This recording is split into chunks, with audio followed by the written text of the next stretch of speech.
सुप्रभात बच्चों, मैं ज्योति बाला। आज की वीडियो में आपको कारक के आधार पर तत्पुरुष समास के भेद पढ़ाऊंगी। इसके पहले वाले वीडियो में हम लोगों ने अव्ययीभाव समास और तत्पुरुष समास के बारे में पढ़ा था और आशा करती हूँ कि वो आपको बहुत अच्छे से समझ में आ गया होगा। आज की वीडियो में हम लोग देखते हैं कि कारक के आधार पर तत्पुरुष के कितने भेद होते हैं। तो कारक चिन्ह आप लोगों ने पहले ही पढ़ा कि तत्पुरुष समास में कारक चिन्हों का लोप हो जाता है और कारक के 8 भेद होते हैं, जिसमें से कारक के आधार पर तत्पुरुष के 6 भेद होते हैं। हमें 6 भेद पढ़ने हैं। पहला जो कर्ता कारक है वो तत्पुरुष समास में नहीं आता है और संबोधन कारक भी तत्पुरुष समास में नहीं आता है। तो आइए देखते हैं कि तत्पुरुष समास के 6 भेदों में पहला क्या है। पहला है कर्म तत्पुरुष। अब कर्म कारक का जो चिन्ह है वो क्या होता है, को। कर्ता ने कर्म को, तो यहाँ पे जिस तत्पुरुष समास में कर्म कारक का लोप होता है उसे कर्म तत्पुरुष कहते हैं। जैसे समासिक पद है ग्रामगत, विग्रह क्या होगा, ग्राम को गया हुआ। तो यहाँ पे ग्रामगत, यहाँ पे को जो है उसका लोप हो गया है।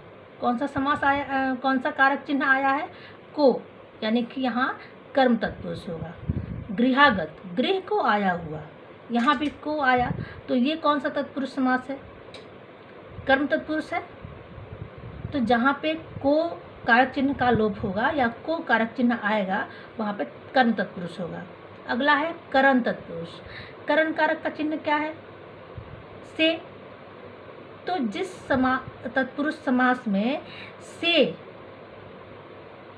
का लोप हो जाएगा, से कारक चिन्ह का लोप होगा या से कारक चिन्ह आएगा विग्रह करने पर, वहाँ करण तत्पुरुष समास होता है। जैसे अकाल पीड़ित, विग्रह होगा अकाल से पीड़ित, यहाँ से का लोप हो गया है।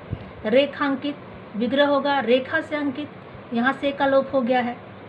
तो जिस तत्पुरुष समास में से का लोप हो जाएगा कारक चिन्ह का, वहाँ पे करण तत्पुरुष होगा। तीसरा है संप्रदान तत्पुरुष। जिस तत्पुरुष समास में संप्रदान कारक के चिन्हों का लोप होता है वहाँ पे संप्रदान तत्पुरुष होता है। जैसे हवन सामग्री, हवन के लिए सामग्री, यहाँ के लिए कारक चिन्ह का लोप हुआ है।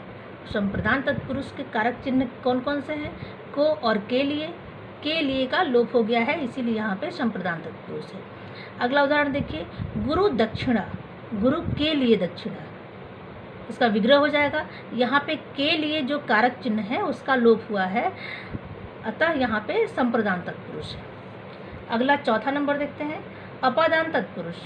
अब अपादान के कारक चिन्ह क्या है, से। जिस तत्पुरुष समास में से कारक चिन्ह का लोप होगा या से कारक चिन्ह आएगा वहाँ पे अपादान तत्पुरुष होता है, जहाँ अलग होने का भाव हो। जैसे ऋणमुक्त समासिक पद है। अब इस समासिक पद का विग्रह क्या होगा, ऋण से मुक्त, यहाँ पे से कारक चिन्ह का लोप हो गया है। अगला देखिए जन्मांध, विग्रह होगा जन्म से अंधा, यहाँ पर भी से कारक का लोप हुआ है, अतः यहाँ पे अपदान तत्पुरुष है। अगला देखते हैं संबंध तत्पुरुष। संबंध कारक का चिन्ह क्या है, का, के, की। अब जिस तत्पुरुष समास में का, के, की जैसे कारक चिन्हों का लोप होता है या का, के, की जैसे कारक चिन्ह आ जाते हैं वहाँ पे संबंध तत्पुरुष होता है। जैसे उदाहरण से समझते हैं, राजकुमार। राजकुमार जो समासिक पद है उसका समास विग्रह होगा राजा का कुमार, यहाँ पे का जो कारक चिन्ह है उसका लोप हो गया है। प्रसंगानुसार, विग्रह होगा प्रसंग के अनुसार, यहाँ पर भी के कारक चिन्ह का लोप हुआ है। राम भक्ति, राम की भक्ति, यहाँ पर भी की कारक चिन्ह का लोप हुआ है, अतः जहाँ पे का, के, की जैसे कारक चिन्हों का लोप हो जाएगा वहाँ पे संबंध तत्पुरुष होगा।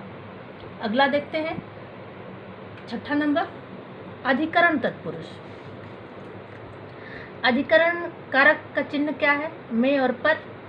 तो अधिकरण तत्पुरुष में जिस तत्पुरुष समास में में और पर जैसे कारक चिन्हों का लोप होता है वहाँ पे अधिकरण तत्पुरुष समास होता है। जैसे आनंद मग्न, आनंद में मग्न, इसका विग्रह होगा, यहाँ पर में कारक चिन्ह का लोप हुआ है, अतः यहाँ पे अधिकरण तत्पुरुष है।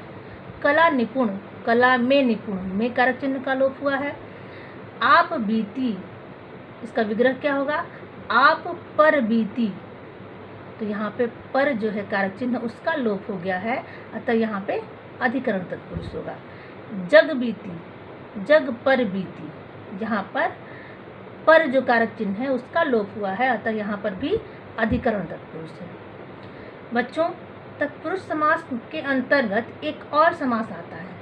कहीं कहीं पुस्तकों में आप तत्पुरुष समास के अंतर्गत एक और समास पढ़ेंगे जिसका नाम है नए तत्पुरुष। नए तत्पुरुष भी तत्पुरुष के अंतर्गत ही आता है, लेकिन इस समास में जिस समस्त पद में पहला पद नकारात्मक होता है, निषेधात्मक होता है, नकारात्मक होता है, उसे नए तत्पुरुष कहते हैं।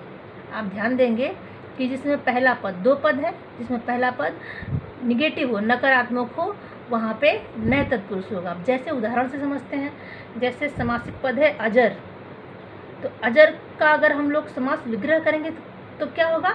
न जर। अजर मतलब जो बूढ़ा नहीं होता हो, इसका विग्रह होगा न जर। यहाँ पे आप ध्यान देंगे कि यहाँ अ जो है, अ का अर्थ नहीं के अर्थ में है, नहीं, न के अर्थ में, अतः यहाँ पे नए तत्पुरुष होगा। अजर, न जर, अन्याय, न अन्याय, जहाँ न्याय नहीं होता हो वहाँ उसको अन्याय कहते हैं। तो यहाँ पर भी अ न के अर्थ में आया है, नकारात्मक अर्थ में आया है, इसीलिए यहाँ पे नए तत्पुरुष है। असत्य, विग्रह क्या होगा? न सत्य। अनादर, विग्रह क्या होगा? न आदर। असंभव, विग्रह क्या होगा? न संभव।